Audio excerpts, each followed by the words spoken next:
अस्सलाम वालेकुम नाज़रीन, मैं हूं अरसान खोकर। आप देख रहे हैं प्रोग्राम द टॉक शो। हुकूमती मामलात अपने इख्तितामी मराहिल को जा पहुँचे और तमाम तर चीज़ें अब सामने आ चुकी हैं।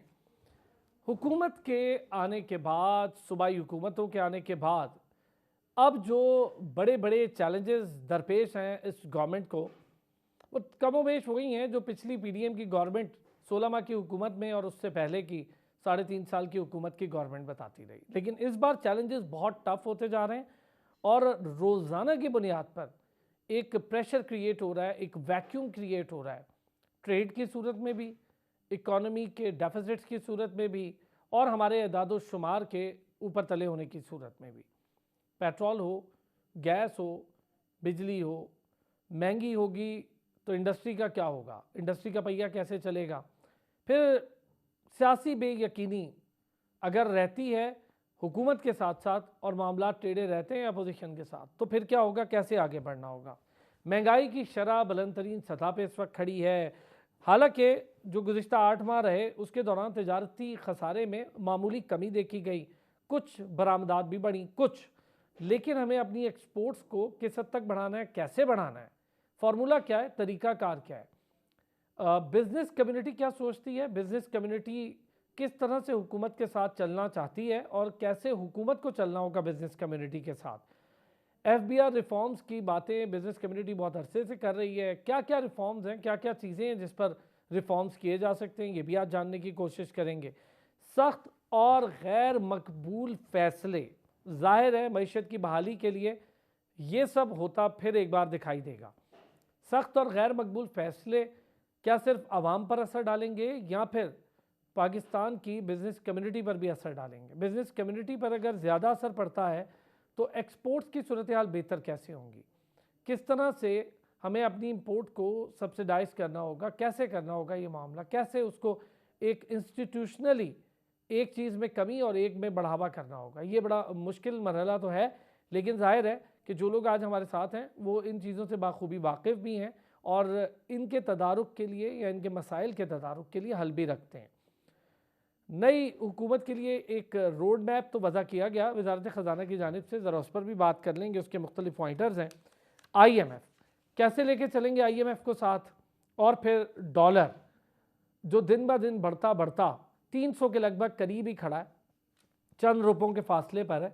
आने वाले दिनों में कयास आराइयाँ ये शायद 300 तक जा पहुँचे और 270 से ऊपर ही डॉलर की मांग है और रुपए की कदर मुसलसल गिरावट का शिकार है। अफराते ज़र और पाकिस्तानी इकॉनमी, ये एक नया मसला। फिर जिस तरह से पाकिस्तान में इंटरेस्ट रेट को एक बढ़ते बढ़ते डबल फिगर और फिर अब तो 20% से भी ऊपर 22 पे ले जाया गया, क्या इसके वापस आने की कोई उम्मीद है या फिर इसके ऊपर जाने से कोई फ़र्क पड़ा है महंगाई में, क्या हुआ है, बिज़नेस कम्युनिटी इसको कैसे लेती है। स्टॉक एक्सचेंज पर भी कुछ बात करके देखेंगे। हमारे साथ आज जो मौजूद हैं वो तमाम हजरात वो लोग हैं जो पाकिस्तान की बिज़नेस कम्युनिटी को रिप्रेजेंट करते हैं। सनतकार भी मौजूद हैं, चेंबर ऑफ कॉमर्स से भी मौजूद हैं। मलिक बोस्तान साहब ने भी हमें ज्वाइन किया। मलिक बोस्तान साहब चेयरमैन हैं एक्सचेंज कंपनीज एसोसिएशन के। और ये जो डॉलर के मामलात हैं, इसकी स्मगलिंग की रुकावट है, इसकी कीमत है, हैजिंग है, बाकी मामलात है, इस पर भी उनसे बात करके देखेंगे। और तारिक यूसुफ साहब Karachi chamber of commerce and industry के साबिक सदर हमें ज्वाइन किया है। मियाँ जाहिद साहब मारूफ सनतकार हैं, उन्होंने हमें ज्वाइन किया है। बहुत शुक्रिया तीनों हजरात का। मलिक बोस्तान साहब, अगर मैं आपसे एक बात पूछूं कि हम ये डॉलर की कीमत को बढ़ता तो देखा, इसकी वापसी के अमल को क्या होता देख पाएंगे या फिर अब बस ठीक है ये इसकी रियलिस्टिक कीमत है? देखिए ये सबसे पहले तो मैं समझता हूँ अल्लाह का बड़ा करम हुआ है। और जो डॉलर की बातें हो रही थी 400-500 सारे हजरात बैठे हैं और आपने भी चलाई है। और डॉलर इंटर बैंक में जो था वो 308 रुपये तक हो गया था और फ्री मार्केट में 340 का मिल नहीं रहा था। तो उन हालात में केयर हुकूमत आई, उन्होंने आके इसके ऊपर स्मगलिंग, जो हमारा मुतालबा था डॉलर स्मगलिंग हो रहा है उसको रोका जाए तो डॉलर खुद बहुत नीचे गिरना हो। चीफ साहब ने बड़ी मेहरबानी की, हमारी अपील पे उन्होंने और रिएक्शन लिया, डॉलर के खिलाफ क्रैक हुआ, स्मगलिंग के खिलाफ क्रैक हुआ। वही डॉलर जो 340 में नायाब था आज अल्लाह का शुक्र है 280 में मिल रहा है। और इंटर बैंक 308 से कम के 279 पे आ गया है। तो ये बड़ी मैं समझता हूँ निगरान हुकूमत का जो आर्मी चीफ का बड़ा इस पे बड़ा रोल है, और इस पर स्मगलिंग को रोकने का। और पाकिस्तानी जिन लोगों को इम्पोर्टर भी सामने बैठे हैं, उनको इम्पोर्ट के लिए एलसियाँ महीने महीने नहीं मिलती थी, उन्होंने आखिर को अपने सोर्स से अरेंज करते थे, और जिससे मुल्क की बदनामी होती थी। और फिर हुकूमत को जो है इस चीज़ पे सोचना पड़ा कि हमें इंटर बैंक से अपने इम्पोर्टर को पैसा देना है, ना कि उन्हें कहना है कि अपने सोर्स से अरेंज करे। उनको कोई मूली के बाग या डॉलर के बाग तो नहीं कि तोड़ के लाएंगे, वो हवाला मार्केट से लाएंगे, और इंटरनेशनल मार्केट में हमारी बदनामी होगी।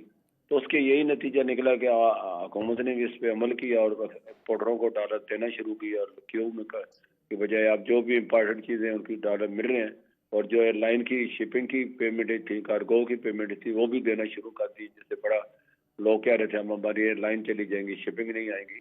तो ये सारी चीज़ें आस्ता आस्ता 3 महीने में जो इन्होंने किया है, बहुत कुछ किया है। उतरी हुई मैशत को पटरी पे चढ़ा दिया है, और अब इसको जो है नई हुकूमत के लिए अच्छे इकदाम करके गए। रिजर्व भी बढ़े हैं हमारे, रुपये भी बढ़े हैं, स्टॉक भी लाइफ टाइम हाई बनाया है।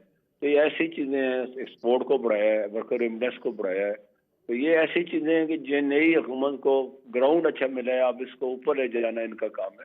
तो मैं समझता हूँ ऐसी कोई वजह नहीं, अल्लाह ने पाकिस्तान को बहुत ही वसाइल दिए हैं जो दुनिया के टॉप 10 कंट्री में होता है, जिसमें किसी चीज़ की कमी है। चाहे फौज ले लें, चाहे तांबा ले लें, चाहे सोना ले लें, चाहे बिजली ले लें, चाहे हाइड्रो पावर लें, या चाहे कोई भी चीज़ें ले लें, पाकिस्तान में हर चीज़ का मौसम है, हर चीज़ का फ्रूट है, हर चीज़ का गला है, हर चीज़ अल्लाह ने भाई ये आला रब्बे को मात तो कब्ज़ बाद की नेमतों से नवाजा है।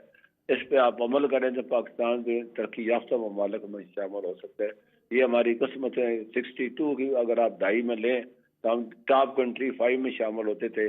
दुबई अपना का नाम निशान नहीं था, सिंगापुर का नाम निशान नहीं था, मलेशिया का नाम निशान नहीं था, चाइना हमारे से बहुत पीछे था, इंडिया हमारे से पीछे था।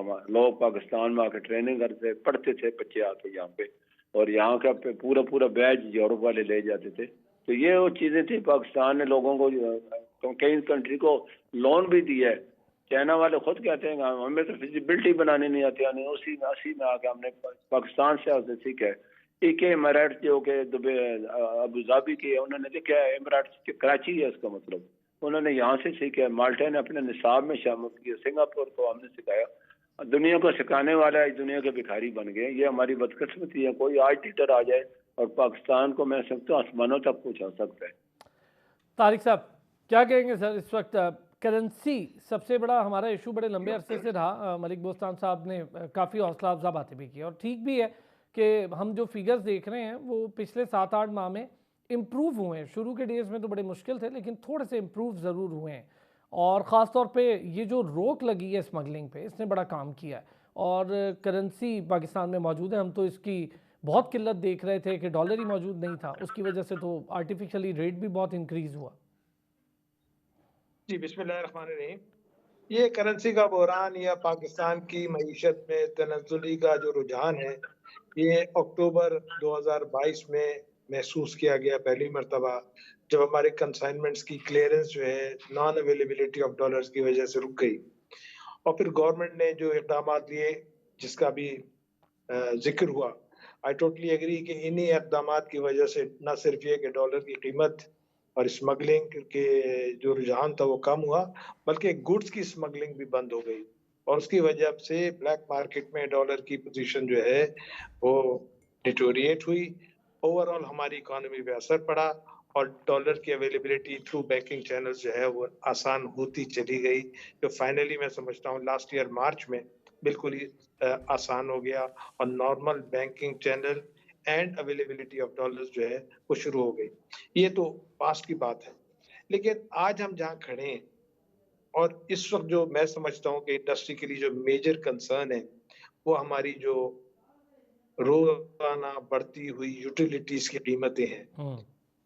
मैं ये समझता हूँ कि इस बात का इदराक शायद किया नहीं जा रहा कि अगर ये इसी कीमत के रुझान के साथ रखा गया तो क्या इंडस्ट्रीज बतौर एहतजाज तो शायद ना बंद करें, लेकिन शायद खुद ब खुद बंद हो जाएं।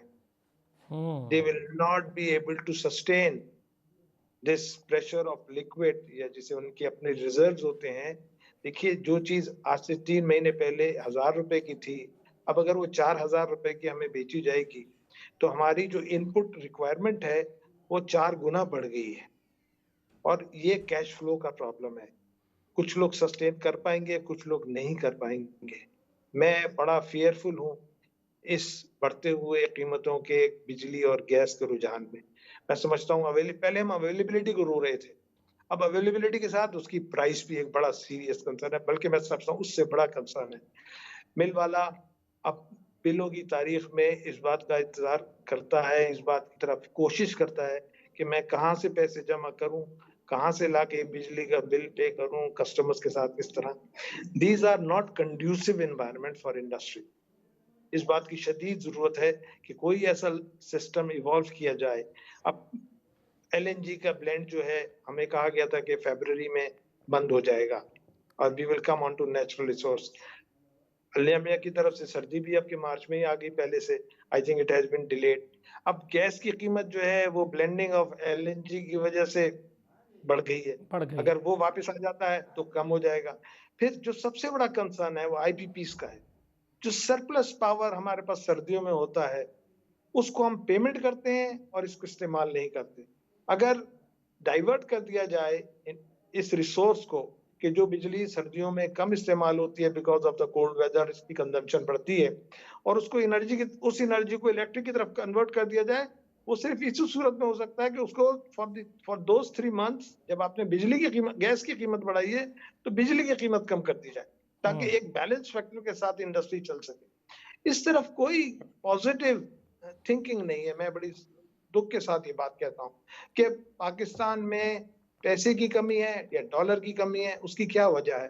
उसकी वजह ये है कि हमारा जो बिजनेस है वो कम है, वो महंगा हो गया है।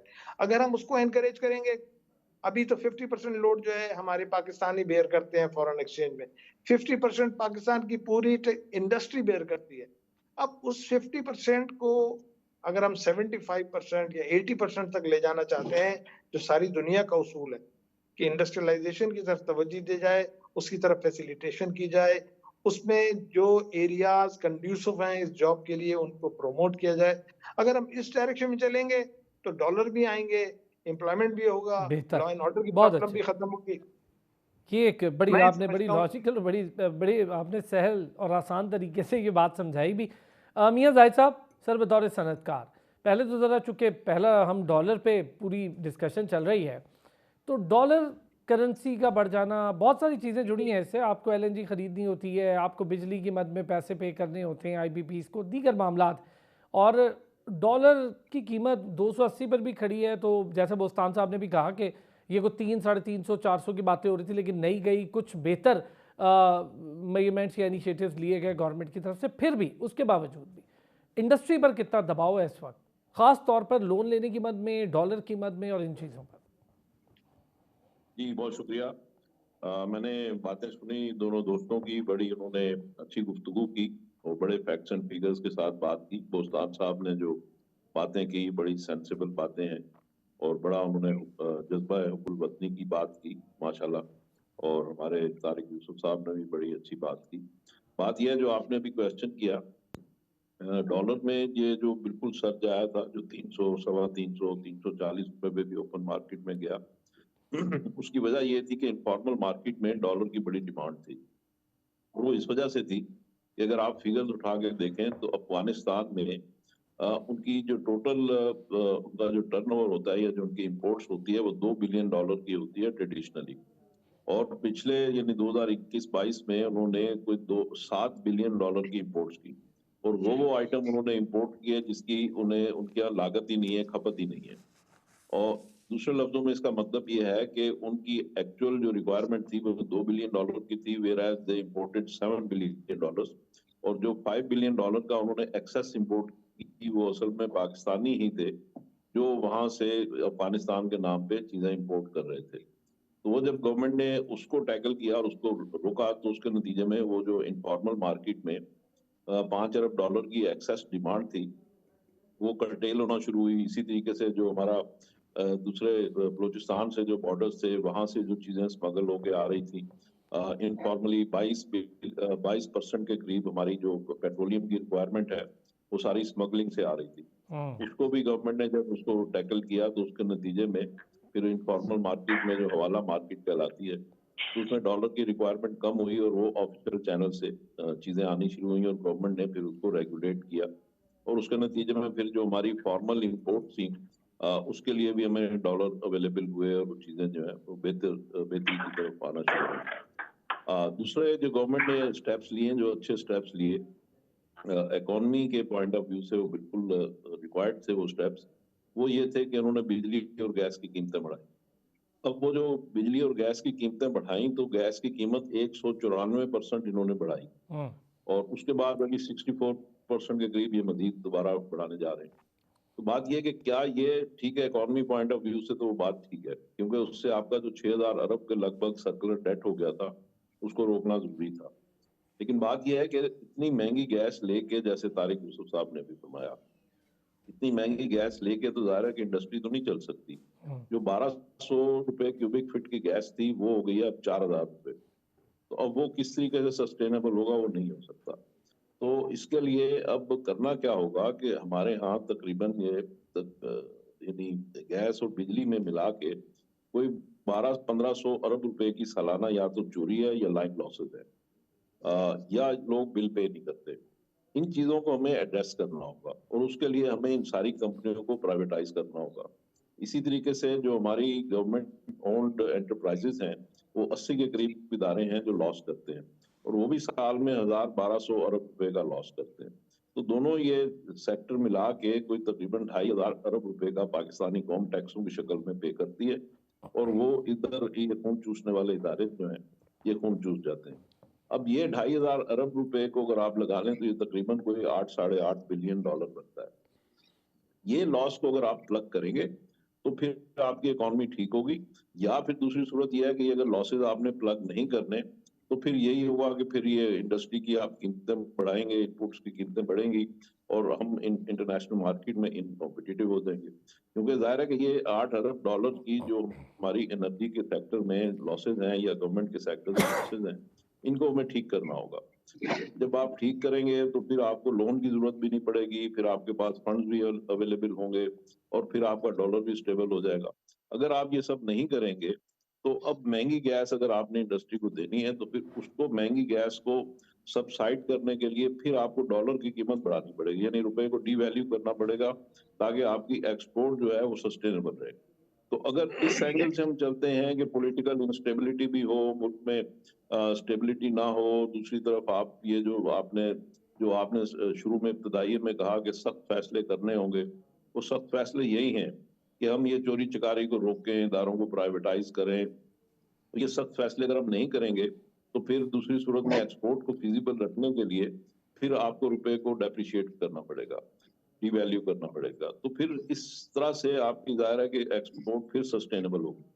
तो ये चीजें हैं इनको अगर आप चाहते हैं कि वाकई अपनी इकोनॉमी को ठीक करें और जो IMF भी यही कंडीशंस लगा रहा है वो ये आपसे प्लान मांग रहा है कि आप बताएंगे ये जो इदारे आपके लॉस मेकिंग एंटिटीज हैं इनके लॉस आप कैसे ठीक करेंगे इन्हें आप प्राइवेटाइजेशन का प्लान बताएं इसी ठीक तरीके है से एनर्जी के शोबे में रिफॉर्म बताएं। तो ये चीजें आप ठीक करेंगे तो आपकी इकोनॉमी ठीक होगी। बिल्कुल ठीक हो गया। मलिक बोस्तान साहब अगर हम ये देखें कि एक ज़माने में ये बड़ी शिकायत उठी लोग भी कहते रहे इकोनॉमिस्ट भी कहते रहे कि आर्टिफिशियली अगर रुपए को अप्रिशिएट करें तो वो एक्चुअली उसकी अप्रिसिएशन नहीं होती वो फिर आपकी पूरी इकोनॉमी की डेप्रिसिएशन होती है। तो आप समझते हैं कि आर्टिफिशियली अगर कहीं रोक लिया जाए रुपए की कदर को गिरने से आर्टिफिशियली तो इससे नुकसान होता है?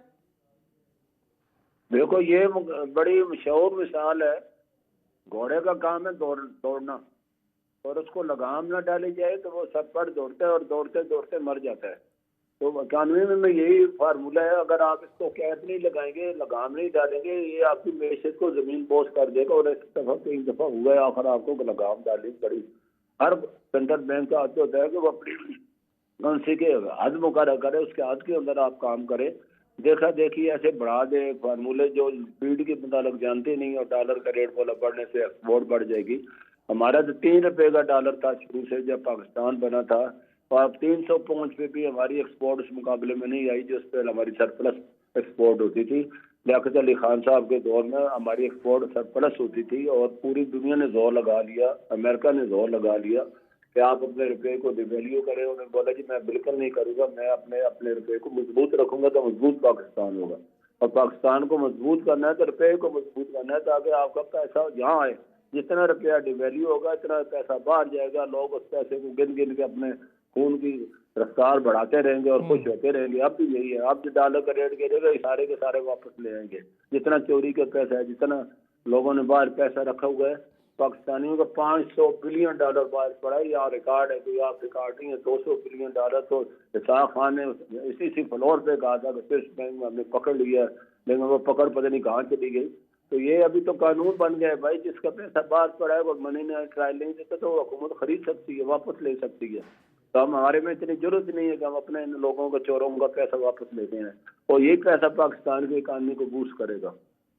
अच्छा बहुत सही हो गया। मैं तारिक साहब अगर मैं आपसे ही पूछूं कि बतौर बिजनेस कम्युनिटी के रिप्रेजेंटेटिव, जब हम ये देखते हैं कि हमारी एक्सपोर्ट्स और इंपोर्ट्स का गैप हद से ज़्यादा हो, मतलब बहुत ही बड़ा ज़्यादा गैप है। मैं खुद देख रहा होता हूँ कि हम 18 अरब की डॉलर की अगर एक्सपोर्ट करते हैं तो हम बड़े खुश होते हैं कि 9.3% का बढ़ावा हो गया उसमें, लेकिन हमारी कैपेसिटी 25-26 अरब ही है या इससे ज़्यादा है। क्या हम क्यों आके रुक जाते हैं 25 से 26 अरब की एक्सपोर्ट्स पे? क्या कैपेसिटी नहीं है या क्या रीज़न है? मैं आपसे अर्ज करूं कि हमारी जो इंडस्ट्रियल एक्टिविटी है ना, वो तकरीबन ना होने के बराबर है। आप 25 करोड़ की बात कर रहे हैं और सारी दुनिया की एक्सपोर्ट, सारी दुनिया को एक्सपोर्ट जो करते हैं वो 25 अरब डॉलर जो है। सवाल ये है कि हमारी अपनी जो आबादी है पाकिस्तान की, 26 करोड़ लोग हमारे इस मुल्क में रहते हैं। ये खुद एक बहुत बड़ी मार्केट है। अगर हम इस मार्केट को फीड करते हैं लोकल सप्लाई से, तो ये इंपोर्ट रिप्लेसमेंट कहलाएगा। एक लेकिन चीज जो हम तारिक साहब $1.5 अगर मैं इसमें आपसे एक सवाल पूछ सकूं, उसके लिए प्लीज, कंजम्पशन पावर होना भी तो ज़रूरी है। हमारी तो कंजम्पशन पावर ही टूट गई है। कंजम्पशन पावर जब ही होगी जब आपके एक्टिविटीज इकोनॉमिक बढ़ जाएंगी। आपकी बाइंग पावर जो है वो रिलेटेड है जॉब अपॉर्चुनिटीज से, चाहे वो एक इंडस्ट्रियलिस्ट की हो या एक काम करने वाले मजदूर की हो। जितना ज्यादा वर्क लोड होगा, चाहे वो कोई भी माशरे का कोई भी फर्द हो, उतना ही उसका बेहतर रिजल्ट आएगा। अगर वर्क लोड ही नहीं है माशरे में किसी के ऊपर, तो फिर वो माशरा कैसे तरक्की करेगा? माशी तौर पर सबसे पहले मैं बात करता हूँ, हमारे यहाँ we do not even make a needle. इतनी बड़ी मार्केट है, उसके लिए भी हम नीडल मंगवाते हैं। सबसे छोटी बात कर रहा हूँ। इंपोर्टेड गुड्स जो आती हैं वो एक की जगह 1.5 की कॉस्ट करती हैं हमें। वो जो आधा डॉलर है, वो अगर इस मुल्क में वैल्यू होना शुरू हो जाए तो आप खुद इमेजिन करें कि what wealth we are going to have. आपने बात की $70 बिलियन की इंपोर्ट की, उसमें पेट्रोलियम को माइनस कर दें, अदर जो यूटिलिटीज हैं वो अगर हम अपने मुल्क की जरूरत की खुद बना लें, तो how much of dollars we will save, आप खुद इसको कैलकुलेट करें। आसान हिसाब है, बिल्कुल बिल्कुल ठीक है। हर चीज तो हम इंपोर्ट करते हैं, अगर हम अपने मुल्क में बनाएंगे तो it will be a different ball game all together. हमारे यहाँ सबसे पहले जो फ्रेंडली इन्वायरमेंट है ना इन्वेस्टमेंट का, उसकी भी जरूरत है। आपने जिक्र किया अपने इंट्रो में टैक्स रिफॉर्म्स का। सर आता हूँ मैं इस पे, आप तीनों हजरात से एक बड़ी डिटेल डिस्कशन करता हूँ। एक छोटा सा ब्रेक लेता हूँ, वापस आता हूँ। चूँकि अब गवर्नमेंट के लिए जो एक आउटलुक आया है अभी, अपडेट आउटलुक, उसमें ये बात बड़ी लाजिम करार दी है कि गवर्नमेंट को FBR रिलेटेड रिफॉर्म्स या टैक्सेशन रिफॉर्म्स करने होंगे। जाते जाते खैबर पख्तूनख्वा की गवर्नमेंट ने सेस टैक्स लगाया है। इंपोर्ट की मद का ये टैक्स है 1% से 2% कर दिया है, 100% का इस पर इजाफा हुआ है और बहुत परेशान है ताजर बिरादरी। ख़ास तौर पे सरहद चैम्बर ऑफ कॉमर्स इस पर बड़ी ज़्यादा बात भी कर रहा है। मैं अपने दोस्त हज़रात जो साथ हैं हमारे, उनसे भी इस पर बात करूंगा और फिर टैक्स रिफॉर्म्स पर करते हैं एक बात। वापस आते हैं ब्रेक से। वेलकम बैक जी। अच्छा तारिक साहब, टैक्स रिफॉर्म्स की आप बात कर रहे थे, FBR के रिफॉर्म्स की हम बात कर रहे थे। ब्रेक पर जाने से पहले मैं चाहूँगा सर इस पर आज डिटेल डिस्कशन हो जाए, पता तो चले कि टैक्स रिफॉर्म्स या FBR रिलेटेड रिफॉर्म्स जो बड़ा देरीना मुतालबा है बिजनेस कम्युनिटी का, वो है क्या, किस किस मद में चाहिए ये रिफॉर्म्स? देखिए जी, सबसे पहले ये है कि टैक्स पेयर का फियर दूर हो जाए। That is the main hassle. हमारा आम आदमी जो एक छोटा सा कारखाना चलाता है या छोटी सी दुकान चलाता है, वो इस काबिल ही नहीं है कि आपके टैक्स प्रोसीजर्स की रिक्वायरमेंट्स को फुलफिल कर सके। इस वजह से वो इज्तनाब करता है। आप ऐसा कोई सिस्टम लाएं के अब कंप्यूटर का जमाना है, NIC नंबर आ चुका है, हर चीज जो है वो अब डिजिटलाइज हो चुकी है। अब ये कॉन्टेक्ट लेस काम होना चाहिए, एक दूसरे से कोई सवाल जवाब वाली बात नहीं होनी चाहिए। अगर हम इसके अंदर कानून के अंदर सादगी नहीं लाएंगे, सेल्स टैक्स का लॉ जब इंट्रोड्यूस हुआ था, I remember that it was back in 1990, it was a four page book, sales tax act. आज आप उसकी शक्ल देखें, माशाल्लाह काफी अच्छा बड़ा हो गया है। बात यह है, अगर हम कानून में टैक्स देने वाले के दिल से ये खौफ निकाल देंगे कि तुम्हारे ऊपर कोई नाजायज डिस्क्रिशनरी पावर्स नहीं इस्तेमाल होंगे, तुम्हारे रिटर्न को सही समझा जाएगा and you should also contribute properly, तो आप देखें कि ये हो जाएगा। लेकिन आप अगर ये चाहें कि बड़ी बड़ी किताबों के साथ सारे मुल्क में एक निज़ाम आ जाए और उस आदमी के पास ये सलाहियत हो या ना हो कि वो इन किताबों का सही तौर पे रिक्वायरमेंट पूरी कर सके, मैं समझता हूँ कि इट इज नॉट पॉसिबल। हमें इसकी तरफ जाना पड़ेगा, एक सादा सिस्टम की तरफ, एक भरोसे के सिस्टम की तरफ। अगर वो होगा तो आपका tax revenue, tax collectors, tax numbers, sorry, वो टैक्स पेयर्स के नंबर्स खुद ब खुद बढ़ जाएंगे।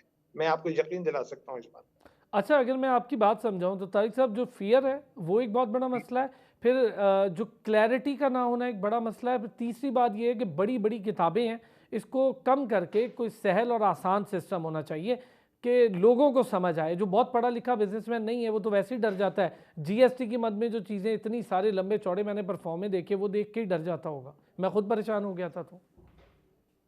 तो बस मैं आपसे यही अर्ज कर रहा हूँ कि आप तो माशाल्लाह समझ रहे हैं कि आपके सामने क्या प्रॉब्लम है। जिसको यही नहीं पता कि मेरे पास प्रॉब्लम क्या है, फिर वो क्या करेगा, and then the fear prevails. इसको आसान और सादा होना चाहिए, बिल्कुल as simple as possible. Tariq sahab, हमारी जो वसूलियाँ हैं, टैक्स की वसूलियाँ, टैक्स जो पे कर रहे हैं वो ये कहते हैं कि सेम वैसा हाल है जैसा बिजली की मद में जो लोग बिजली के बिल पे कर रहे हैं, लाइन लॉसेस का भी बोझ वो उठा रहे हैं। इसी तरह जो टैक्स पे कर रहे हैं वो कहते हैं हम उनका बोझ भी उठा रहे हैं जो टैक्स पे नहीं करते और वो कर सकते हैं। अच्छा, कोई गरीब लोगों की बात नहीं कर रहा मैं अपने जैसों की, मैं उनकी बात कर रहा हूँ जो बड़े बड़े पैसे या साहिब हैसियत लोग हैं। अब टैक्सेशन के मद में जो टैक्स बचाया जाता है, ये तो सब कुछ बहुत आपका, अब तो कंप्यूटराइज डिजिटल दौर है, पूरी दुनिया में इतना आसान है। हर जगह होता होगा टैक्स चोरी, लेकिन कम होती है। हम कोई चीज़ कम करने की बजाय, जैसे अब सर्कुलर डेट को उठा के 6000 अरब तक टच करवा रहे हैं, हम इसी तरह ये जो टैक्सेशन गैप है और ये जो फिजिकल गैप्स आते हैं, इसको बढ़ाते जा रहे हैं। देखिए, बात ये है कि गवर्नमेंट को रिसोर्स की जरूरत है, उसमें तो कोई दो बातें नहीं है। गवर्नमेंट चलनी है, गवर्नमेंट के पास लोग हैं, इदारे हैं, उसको चलना है। मैं आपसे कह रहा हूँ गवर्नमेंट को रिसोर्स की जरूरत है, उसको अपने इदारे चलाने हैं। अब जो नेट अगर नहीं बड़ा होगा, चंद लाख आदमियों पर ही महदूद रहेगा, तो जाहिर है कि जो दे रहा है उसी से लिया जाएगा। ये इसमें नहीं है, ये तकरीबन हर शोबे में है। इवन आप बिजली देख लीजिए, बिजली का जो बिल पे होता है वो उनकी परचेज के साथ रिलेट होता है। जो पेमेंट कर रहा है, he has to pay for those people who have not paid, because the bill is computed on the bill generated by the power producing company is based on the cost of their purchase and their recoveries. तो ये तो निजाम है इस मुल्क का। अच्छा, मलिक बोस्तान साहब, sir regulatory authorities के रोल पर बात हो रही है, टैक्सेशन पर बात हो रही है। रेगुलेटरी अथॉरिटीज़ का रोल और FBR रिफॉर्म्स, बड़ा लंबा देरीना मुतालबा है, लेकिन काफ़ी तो पॉइंट्स डिस्कस किए तारिक साहब ने कि ये पॉइंट्स है। ख़ास तौर पे एक बड़ा मसला कि लोगों के जहनों और दिलों से ये डर निकालें FBR के इदारे का। पुलिस नहीं होनी चाहिए, ये तो बड़ा एक ऐसा सिस्टमेटिक इदारा होना चाहिए। अब तो सब कुछ कंप्यूटराइज्ड है, तो फिर लोगों को परेशानी की इतनी क्या वजह है? ये बिल्कुल बजाव फरमाया है। FBR तो हमारा नौकर है भाई, हमारा बास कहाँ से बन गया है? इसको तो हमने बास बनाया हुआ है, जो कहते हैं हम करते हैं, जो मांगते हैं दे देते हैं। ये हम भी कमजोर हैं। हम अगर सही हों तो इनकी जरूरत क्या है कि आपसे आगे नोटिस भी लगाएं, लेकिन हमने भी 2-2 बुकें बनाई हुई हैं। हम भी टैक्स चोरी करते हैं, जो सही लोग हैं वो भी फिर मारे जाते हैं। तो ये हकीकत है, इसके ऊपर इनके ऊपर कोई केस करने की इजाजत नहीं होनी चाहिए। इंडिपेंडेंट इदारे पूरी दुनिया में बने हुए हैं, इंडिपेंडेंट इदारे। सिंगापुर ने तरक्की इंडिपेंडेंट इदारों से की है। उसके प्राइम मिनिस्टर का आपने सुना होगा, पूरी वीडियो वायरल हुई है कि हमने पूरे मुल्क को बिल्कुल साफ कर दिए, कोई चाहे साइंसदान हो, चाहे ब्यूरोक्रेट हो, चाहे फौजी हो, चाहे पुलिस हो, करप्शन नाम की आवाम ने कोई चीज नहीं छोड़ी। नौकरी तो अगर करेगा तो हैंग कर देंगे। तो ये भी पाकिस्तान में करेंगे तो तब जाके ये मसले हल होंगे। टैक्स चोरी करना भी जुर्म है और टैक्स चोरी ज्यादा लगाना भी जुर्म है। दोनों के हाथ काटने चाहिए, तब जाके ये सिद्ध होंगे। अच्छा, लेकिन जो फॉरेक्स ट्रेड है उससे रिलेटेड कोई परेशानी ऐसी जो आप समझते होंगे जिस पर अभी बहुत ज़्यादा काम करने की ज़रूरत है, ख़ासतौर पे रेगुलेटरीज अथॉरिटी के रोल को लेकर? ये तो सारे 1948 के रूल चला रहे हैं, इनका नया रूल एक भी नहीं है। ये पुराने रूलों पे चला रहे हैं। वही जो भी किसी के खिलाफ केस करना है, 1948 के लोग गदा गाड़ी पे थे, अब चांद चांद पे पहुंच चुके हैं। ये भी गदा गाड़ी पे सारे कानून कर रहे हैं। तब कहाँ से पाकिस्तान तरक्की करेगा? लॉ चेंज करने की सख्त जरूरत है। नए लॉ लगाने के लिए डिजिटल लॉ बन रहे हैं, डिजिटल इकानमी बन रही है। हमारा तो उसको कहीं नामो निशान नहीं है। हम डिजिटल में हमने क्या किया? कोई हम चीज इंट्रोड्यूस दुनिया को दिखाने के काबिल नहीं है। बस ये मीडिया में होता है कि हमारा फ्रीलांसर इतनी तरक्की कर गया, हमारा क्या तरक्की कर गया, खाक तरक्की कर गया। स्टार्टअप बनाते हैं, लोगों को फंसाते हैं और पैसा खा जाते हैं, और उसके बाद पाकिस्तान का स्टार्टअप भी अब कोई नहीं लेता। तारिक साहब, एक तो ये चीज़ इस पर अगर कोई कमेंट करना चाहे, एक फ्री ट्रेड एग्रीमेंट जिसका बहुत ज़्यादा जिक्र होता है बिजनेस कम्युनिटी की तरफ से, गवर्नमेंट लेवल पर गवर्नमेंट की जो कंसर्न इदारे हैं जिनका ये काम है, और फिर हमारे जो जितने हम सफ़ीर और ये सारी एक खेप है, क्यों नहीं दुनिया के सफ़ीरों की तरह जैसे भारत में होता है कि वो लोग अपनी जो जितनी कम्युनिटी है, बिजनेस कम्युनिटी, उसके लिए राहें भी आसान करते हैं, मंडियाँ भी तलाश करते हैं, मुआहदे भी करवाते हैं मुख्तलिफ ममालिक से। हमारे यहाँ ये रोल कैसा है? गुज़िश्ता साल कराची चैम्बर की खिदमत करने का मौका मिला और काफ़ी सफ़ीरों से मुलाकात रही और डिस्कस हुआ। फ्री ट्रेड एग्रीमेंट जो है ये दो मुल्कों के दरमियान होता है टैरिफ के ऊपर, और वेरी अनफॉर्चुनेटली मेरी ये ऑब्जर्वेशन है कि 6-6 साल से मीटिंगें नहीं हुई हैं। सो अब इसमें मैं क्या कह सकता हूँ आगे? ठीक है सर, एक तो हमारे पास मसला ये है कि हम इंटरनेशनल कंपटीशन के लिए इसलिए भी तैयार नहीं है कि हमारी कॉम्पिटिटिवनेस का बड़ा मसला है। हमारे पास गैस महंगी है, बिजली महंगी है, तो जाहिर है कि प्रोडक्ट भी महंगी होगी, और प्रोडक्ट महंगी होगी तो मार्केट में ऑलरेडी बहुत ज़्यादा ऐसी प्रोडक्ट्स या हमारे पड़ोसी चाइना को ले लें, इतनी प्रोडक्ट्स उसकी मौजूद हैं कि दुनिया भर में ऑप्शंस हैं, हमारे पास ऑप्शंस भी कम है। फिर हम ज़ीरो रेटिंग वाले मामले से भी अब आगे निकल गए हैं। तो ये सारी चीज़ें मिलकर मेरा ख्याल है जो हमारी एक्सपोर्ट है उसको दबाव का शिकार कर रही हैं। देखिए, खाली गैस की जो आप बात कर रहे हैं ना, it is a very recent development. ये 4 महीने में सूरत हाल बदली है, और बिजली जो है वो फरवरी 2023 में 22 रुपए की थी, जो अब 59 रुपीस की कॉस्ट कर रही है। So all has changed in 1 year, let's put it that way. आप जो बात कर रहे हैं वो कह रहे हैं कि ये कोई पुराना इशू नहीं है, ये बहुत रिसेंट इशू है। और मुल्क की तरक्की का जो पहिया है वो स्लो डाउन जो है वो तो काफी दिनों से है। हमने कोई पॉलिसी ऐसी आप मुझे बताएं, कराची में साइट इंडस्ट्रियल एस्टेट है, इट वाज एस्टैब्लिश्ड इन 1948। उसके बाद कराची में आपके इल्म में कोई है जो इंडस्ट्रियल एस्टेट डेवलप हुआ? नहीं, मैंने तो नहीं सुना इसके अलावा। सॉरी सर, यही इसके अलावा मैंने तो कोई और नहीं सुनी। तो अब आप मुझे ये बताएं कि जब हमारे आज साइट इंडस्ट्रियल एस्टेट के अंदर जमीन का दाम वो है जो कराची के किसी पॉश इलाके में रेसिडेंशियल एरिया का दाम है, वेरएस अच्छा, फिर कराची के जो लोग हैं, अब बात कराची तक आ गई इत्तेफाक से, कराची के जो लोग हैं ना, they are basically traders and industrialist. इनका टेम्परामेंट ही यही है, ये काम ही यही करते हैं। कराची के अराउंड में कोई एग्रीकल्चर इन्वायरमेंट है भी नहीं। ठीक, तो ये जिस इलाके का जो माहौल है, जो कल्चर है, अगर उसको प्रमोट करेंगे तो वो फ्लरिश करेगा। We have to do something. We have to do something for industrialization in and around Karachi. इस लैंड प्राइस में कराची में इंडस्ट्रियलाइजेशन नहीं हो सकता। हमें इस पे बहुत सख्त तवज्जो देने की जरूरत है। हम कम्पिटिटिव हों, पानी नहीं है, बिजली नहीं है, गैस नहीं है, सब तो हमें खुद रिसोर्स करना पड़ता है, सिक्योरिटी भी करनी पड़ती है। दीज आर नॉट, ये कोई अच्छी सूरत हाल नहीं है तरक्की के लिए। तरक्की का मतलब डॉलर आना, तरक्की का मतलब खुशहाल होना। अगर हमने खुशहाल होना है तो हमारे यहाँ काम बड़ा होना चाहिए। मैं हर फोरम पे जो मुझे टाइम मिला, I have been advocating this, we have to focus on job opportunities job creations and अच्छा, मैं आपके साथ अभी तारिक साहब ज़रा एंटरप्रेन्योरशिप पर भी बात करता हूँ। मलिक साहब, ये बताइएगा कि जहाँ जहाँ डॉलर की स्मगलिंग वाले पॉकेट्स थे उसको अब काफ़ी हद तक कंट्रोल कर लिया गया है, तो ये काम पहले भी तो हो सकता था, इतनी डिले या इतना लेट क्यों हुआ? फिर ये अब गवर्नमेंट्स को ख्याल क्यों आया ये काम करने का? ये तो बहुत कोई मुश्किल काम तो नहीं था, डॉलर की स्मगलिंग को रोकना, उससे कितनी बेहतरी आई है? आपने शुरू में कहा था गैर मकबूल फैसले करना बड़े मुश्किल होते हैं, क्योंकि सियासी हुकूमतों ने वोट लेने होते हैं।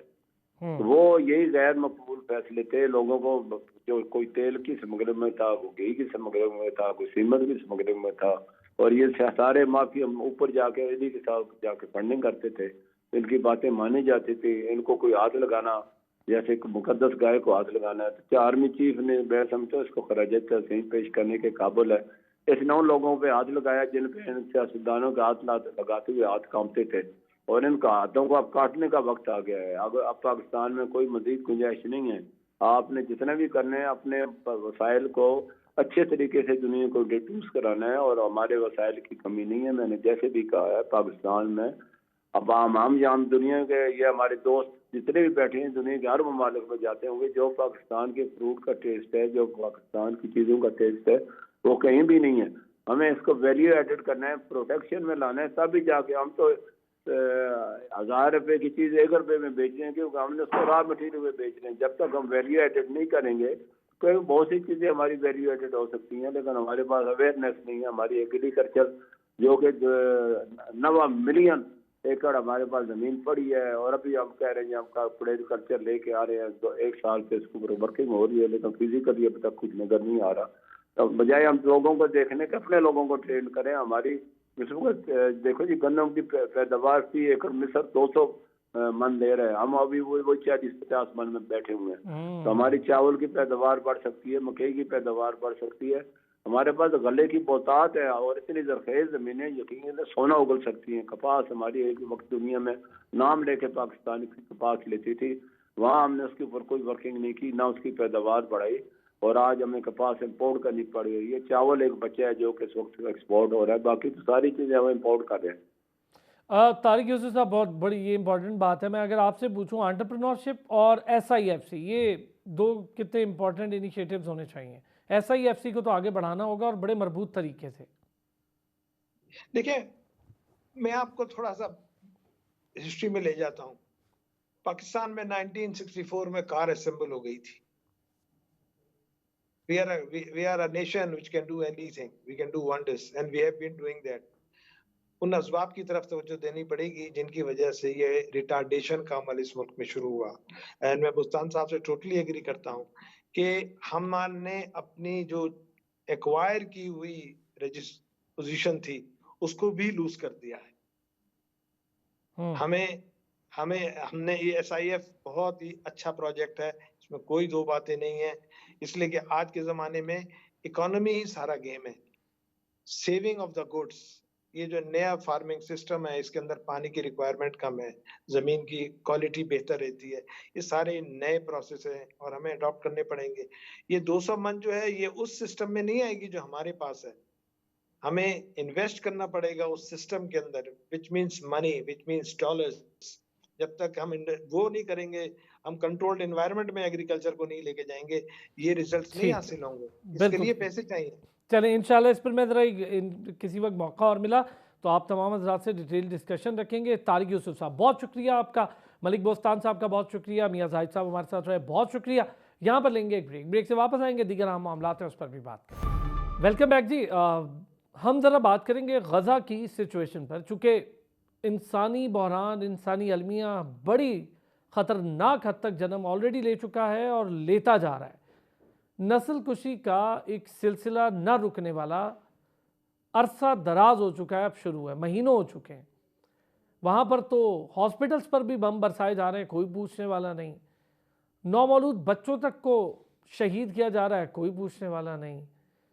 और ख़वातीन, बुज़ुर्ग, सब पर हमले किए जा रहे हैं, कोई पूछने वाला नहीं। इस हद तक उनकी ज़हनियत ख़तरनाक या फिर दहशत गर्दाना है कि बच्चों को कत्ल करके, उन छोटे बच्चों को कत्ल करके उनकी साइकिल पर बैठकर तो इसराइल की ये दहशत गर्द आर्मी जो अपने आप को बड़ी बहादुर आर्मी समझती है, वो बुज़दिल आदमी ने तस्वीरें खिंचवाई, पूरी दुनिया में जग हसाई का बायस बनी और लोगों ने उस पर तनकीद तो करनी थी, जो लान तान किया सो किया। इससे अंदाज़ा हो रहा है, इससे पहले हम भारत का कहते रहे दुनिया को, तो जब तक कनाडा में कत्लेआम की सिचुएशन सामने नहीं आई, भारतीय इंटेलिजेंस बदनामे ज़माना एजेंसी रॉ की, तब तक लोग खामोश रहे। अब उनके अपने घर में हुआ तो अब चीख उठा यूरोप भी, बरतानिया भी, अमेरिका भी और कनाडा भी। इसी तरह इसराइल की जो जहनीत है, सेहूनी जहनीत, वो वही है जैसे भारत की है। मजहबी जनूनियत, इंतहा पसंदी, दहशत गर्दाना रवैया और एक कत्लो गारतगिरी का बाजार गर्म कर रखा है। लेकिन ये सिलसिला रुकने नहीं रहा। ब्रिगेडियर रिटायर्ड अहमद सईद मिनाज साहब ने हमें ज्वाइन किया है, उनसे इस पर बात करेंगे। वो मुख्तलिफ चीज़ें हैं ब्रिगेडियर साहब, हम रोज़ाना की बुनियाद पर देखते हैं, आपको भी हम गाहे बगाहे इसके लिए बुलाते रहते हैं, बात होती है। हम कोशिश करते हैं कि इस पर कम से कम और कुछ नहीं तो दुनिया का ज़मीर जगाने के लिए हम तो अपनी आवाज़ उठाते रहे। आगे बढ़ा साउथ अफ्रीका, आगे बढ़ा, अब तो कुछ ममालिक और आगे बढ़ रहे हैं। हमारे इस्लामिक वर्ल्ड में इतनी ज़्यादा ख़तरनाक हद तक खामोशी है कि हम सब बड़े परेशान हैं। क्या आपको उसकी वजह क्या लगती है, ख़ास तौर पे खलीजी ममालिक की बात करूँ? जी, बिस्मिल्लाहिर्रहमानिर्रहीम। बड़ा सेंसिटिव टॉपिक है, जैसे पूरी दुनिया जो है वो उसको देख रही है कि जिस तरह से इसराइली फौजें गजा के अंदर जिसमें जुल्म और बर्बरियत का उन्हें बाजार गर्म कर रखा है, लेकिन उस पे वेस्टर्न दुनिया जो कि हमेशा से इंसानियत का अलंबरदार रहा है, उनकी जानिब से खामोशी जो है वो तो 3-4 चीजों को बड़ी दिखाती है। और उसके साथ साथ आपका जो मिडिल ईस्ट की कंट्रीज हैं जो कि ओआईसी के और जो मेंबर्स भी हैं और पूरी इस्लामिक दुनिया के वो रिप्रेजेंटेटिव समझे जाते हैं, स्पेशली सऊदी अरेबिया, उनकी जानिब से जो खामोशी है वो बड़ी जो है वो माइनर केस है और बड़ी शर्मिंदगी की बायस है मुसलमानों की, अगर देखा जाए ओवरऑल। इसकी 2-4 रीजंस हैं, मैं आपको जल्दी से अगर मैं कवर कर दूं कि आपकी टेक्स्ट बुक डेफिनेशन में जब भी इंसर्जेंसी सो कॉल्ड जो सियोनी फौजों के लिहाज से गजा और जो वेस्ट बैंक के लोग हैं वो इंसर्जेंट हैं और वहां पे दहशतगर्दी कार्रवाइयां करें, हालांकि खुद जो है इसराइल वहां पे गासिब है, तो लिहाजा जो भी इंसर्जेंसी को खत्म करने का टेक्स्ट बुक के मुताबिक दुनिया की टीचिंग कहती है कि वहां पे जेनोसाइड करें, उनको बिल्कुल खत्म कर दें, जो कि वर्ल्ड वॉर 1 से पहले एक अप्रोच हुआ करती थी। अब जब से दुनिया ग्लोबलाइज हुई है उसमें ये जेनोसाइड वाला फैक्टर ऑलमोस्ट खत्म हो गया है, लेकिन सियोनी फौजों ने यूएस और दूसरी उसके लाइक माइंडेड यूरोपियन कंट्रीज हैं उनके जो फायदा उठाते हुए उसी पॉलिसी को जारी रखे हुए। अभी जो जुमेरात वाले दिन जैसे वहां पे जो एड के ट्रक्स गए थे उसके ऊपर नहते जो भूखे जो बेचारे फलस्तीनी थे गजा के अंदर, उनके ऊपर फायरिंग की गई और तकरीबन 115 लोगों को वहां पे शहीद किया गया, जो अपने बच्चों के लिए ग़िज़ा के ट्रकों को जो है उनके लाइन बना के खड़े हुए थे। लेकिन अभी इस्राइली फौज में कह रहे हैं कि उसमें उनको थ्रेट फील हो रही थी, बिकॉज वो सारा मॉनिटर तो सियोनी फौजों के ट्रुप्स करते हैं, तो लिहाजा उन्होंने 115 को वहां पे शहीद किया और तकरीबन 700 लोग जो हैं वो गोलियों से जख्मी हुए। तो इस तरह की स्टोरीज वो डेली लेवल के ऊपर आ रही हैं।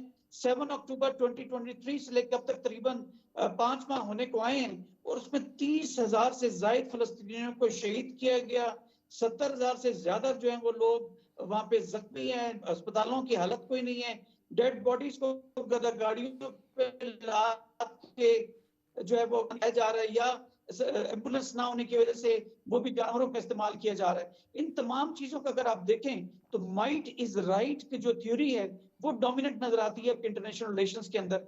जहां तक मिडिल ईस्ट का ताल्लुक है तो मिडिल ईस्ट के अंदर आपकी जो सऊदी अरब है और दूसरे जो ममालिक हैं जिसमें टर्की भी शामिल है, दूसरे सारे ममालिक जो वहां पे हैं, जिसमें सीरिया और बेचारा जबरान तो किसी अभी खाते में नहीं आता, ईरान को वैसे उन्होंने सब्जुकेट कर दिया, इराक को वीक कर दिए, तो अभी किससे ऊपर बात करें, तो वहां पे चूंकि ऑटोक्रेसी है। ये बताइएगा ब्रिगेडियर साहब, ये जो नहीं कर पाते हैं, ये जो ग़िज़ाई किल्लत एक जन्म ले रही है, एक तरफ तो वैसे ही कत्ल कर रहे हैं, बच्चों को शहीद कर रहे हैं, दूसरी तरफ ग़िज़ाई किल्लत के थ्रू एक दहशतगर्दी का मुनज़्ज़म मंसूबा है और वहाँ पर यूनाइटेड नेशन भी बेबस दिखाई दे रही है। तो ये जो जेनेवा कन्वेंशंस हैं, जो चार्टर हैं ह्यूमन राइट्स के, डेमोक्रेसी के, इंसानियत के, वार क्राइम्स के, तो ये क्या है, सिर्फ दिखावा, ढोंग, ड्रामा?